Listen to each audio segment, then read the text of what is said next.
Nama saya Muhammad Rahmat Jalaluddin dari D3SI 4504 dengan NIM 67012113044. Pertanyaan selanjutnya yaitu tentang menggambarkan peta Kernow.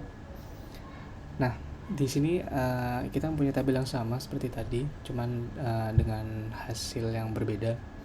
Nah, di sini kita akan memasukkan yang pertama fungsi dari fungsi boolean ya, lalu suku katanya dan nilainya. Nah, jadi yang pertama ini kita akan memasukkan variabel yang mempunyai nilai fungsi yang mempunyai nilai 0, 0, 0. Yang pertama ada x0, y dan z sama dengan 0. Nah, di sini bisa kita masukkan pada tabel yang pertama yaitu m0, karena di sini ketiganya mempunyai nilai fungsi yang sama yaitu 0, 0, 0. Di sini x sama dengan 0, y dan z sama dengan 0 dan 0. Jadi kita bisa masukkan nih m0. Lalu di sebelahnya di sini ada 0, 1 dan x sama dengan 0, y sama dengan 0 dan z sama dengan 1. Maka di sini bisa kita lihat x sama dengan 0, y sama dengan 0 dan z sama dengan 1. Maka ini diisi dengan tabel M1. Dan di sini kita lihat x sama dengan 0 dan yz sama dengan 1 dan 1. Ini memenuhi nilai di kolom ketiga yaitu M3. Jadi di sini kita tulis M3. Nah, lalu di yang ke-10 yang di tabel selanjutnya, di sini ada x bernilai 0 dan yz bernilai 1 dan 0. Di sini bisa kita lihat bahwa yang memenuhi adalah M2 yaitu x sama dengan 0 dan y sama dengan 1 dan z sama dengan 0. Maka di sini kita tulis M2. Nah, di sini kita cari x yang bernilai 1 dengan yz yang bernilai 0. Di sini kita lihat bahwa M4 memenuhi nilai tersebut. Kita tulis M4. Nah, selanjutnya di x bernilai 1 dan y bernilai 0 tapi z bernilai 1 itu berada di M5 di sini. Kita bisa lihat. Nah, kita di sini tulis M5. Lalu x dengan nilai 1 dan yz bernilai 1, 1. Di sini kita tahu bahwa yang memenuhi adalah M7. Di sini M7, tulis M7. Nah, dan yang terakhir ada 1 nilai x1 dan yz bernilai 1 dan 0. Ini memenuhi M6. Nah, untuk tabel dari pernyataan berikut sudah selesai. Nah, selanjutnya kita tabel ke nilai fungsinya. Oke. Yang pertama 0, 0, 0. Dia x sama dengan 0, y dan z sama dengan 0. Itu akan menghasilkan nilai 0. Maka di sini kita tulis 0. Atau biar lebih gampang ya, kita lihat dari tabel yang di atas. Tabel di atas ini kita sudah punya susunan dari kolom ya, M0, M1 dan seterusnya. Nah, kita bisa lihat dari di sini. Di sini dari susunan M-nya dan di sebelah kanan ini adalah hasilnya. Jadi bisa kita urutkan seperti M0 sama dengan 0, M2 sama dengan 1 dan seterusnya. Nah, tapi kita akan bahas satu-satu. Nah, selanjutnya di 01 x sama dengan 0 dan y, z sama dengan 0 dan 1. Ini memenuhi M1 dengan nilai 1. Maka di sini kita tulis 1. Nah, lalu 1 x sama dengan 0, y, z sama dengan 1, 1. Ini memenuhi M3. M3 sendiri ya memenuhi. Jadi kita tulis di sini 0. Lalu di 10 ini, di 10 lagi, di x sama dengan 0 dan yz sama dengan 1 dan 0, ini memenuhi nilai M2 yaitu bernilai 1.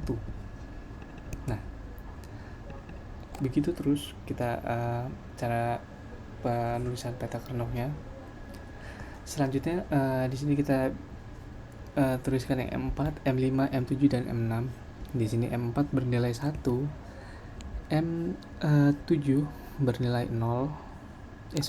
M5 bernilai 1 dan M7 bernilai 0, serta M6 bernilai 1. Nah, ini untuk tabel menurut nilai fungsi gabungannya. Nah, selanjutnya kita akan menuliskan nilai booleannya. Jadi dalam nilai booleannya ini kita ketahui bahwa 0, 0 dan 0. Jadi kita menuliskan 0, 0, 0 ini dengan nilai X aksen, Y aksen, dan Z aksen. Kenapa demikian? Karena kita mencari dari si SOP-nya. Jadi apabila nilai fungsi tidak sama dengan 1, maka akan bernilai aksen. Selanjutnya ada M1. M1 ini bernilai 0, 0 dan 1 sama dengan 1, maka kita tulis sebagai X aksen, Y aksen, dan Z. Karena Z bernilai 1. Lalu sebelahnya X sama dengan 0 dan YZ sama dengan 1 dan 1 itu memenuhi nilai dari M3. M3 X sama dengan 0, Y sama dengan 1, dan Z sama dengan 1. Lalu bisa kita tulis dengan X aksen, Y, dan Z. Nah,